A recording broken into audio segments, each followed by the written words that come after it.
বহুত ডাঙৰ এটা দুৰ্নীতি হৈ গৈছে 5 মাইলত। কালি মানে মই নিজ লাভত পালোঁ, এনেকুৱা খবৰ পাইছোঁ মানে এজন আমাৰ হিন্দু ভাই তাৰ নিজৰ মানুহজনীক হালাল কৰি পেলাইছে।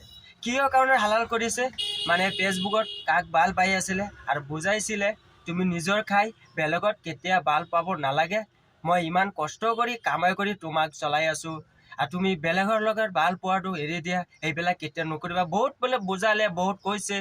কাৰণ আজিকালি কেনেকৈ হৈছে, তেনেকৈ আজিকালি ছোৱালী বোৱাৰী তেনেকৈ বাইদেউবিলাক আছে, আজিকালি যিমানখিনি মানুহ আছে চব বোৱাৰী ছোৱালী চব ফেচবুকত সোমাই গ'ল। আৰু ফেচবুক অলপ ছাপোৰ্ট বেছি দিয়ে, কাৰণ দুটামান ফটো এৰি দিলে ফেচবুকে ডলাৰ দি দিয়ে। মানে এনেকৈ লোভ দিছে আমাৰ বোৱাৰী আমাৰ ছোৱালী মানুহৰ কাৰণে, ইমানখিনি ফেচবুকে ভাল পায়, মানে ইমানেই মৰম কৰে ফেচবুকে।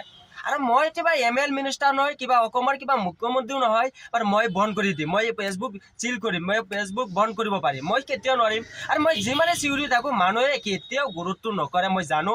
কিয়নো যেতিয়ালৈকে ফেচবুক ওলাইছে তাৰ পিছৰ পৰাই আপোনালোকে এটা বস্তু চিন্তা কৰক, বাৰু আমাৰ নিজৰ মানুহজনীৰ নিজৰ ঘৰৰ মানুহজনৰ লগত যেনেকৈ ভাল পোৱা, যেনেকৈ এটা মৰম আছিলে, আৰু আজিকালি সেই মৰমটো মানে আমাৰ ফেচবুকত সোমাই গ'ল।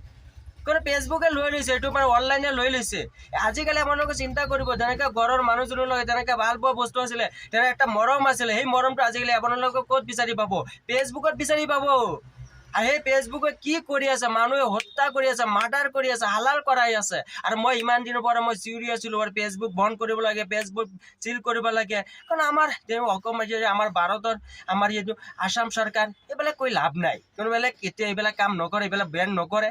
কাৰণ আমি যিমানে চিৰি থাকোঁ আৰু আমাৰ সমাজৰ মাজত কি ৰাজনীতি চলি আছে, আমাৰ সমাজত কি চলি আছে, এতিয়া আমি ক'ব নোৱাৰিম। কিয়নো আমাৰ মাজত এতিয়া কালি শুনিলোঁ 5 মাইলত এনেকুৱা হৈছে, ডাঙৰ এটা দুৰ্নীতি হৈছে। কালি শুনিম আমাৰ ইছলাম মানুহৰ মাজত এনেকুৱা হৈছে, হালাল হৈছে।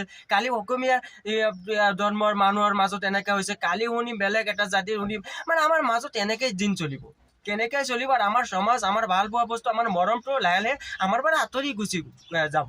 এনেকৈ ভাই এইটো আৰু কৰিব কাৰণে, কিয়নো আল্লাহ বনাইছে, সৰু বনাইছে। আল্লাহ কেতিয়া ডাঙৰ লোক বনাব পাৰা নিদিলে কপালত, কেতিয়া মুখ্যমন্ত্ৰী হ'ব নোৱাৰিলোঁ, কেনেকৈ চিফ মিনিষ্টাৰ হ'ব পৰা নাই, এতিয়া বন কেনেকৈ কৰিম? মানে যেনেকৈ যিমান দিন এইখন পৃথিৱী জীয়াই থাকিম, ইমান দিন চিঞৰি চিঞৰি মৃত্যু হ'ব। এইটোৱে ধন্যবাদ জনাম, আৰু বেলেগ একো ক'ব কাৰণে নাই।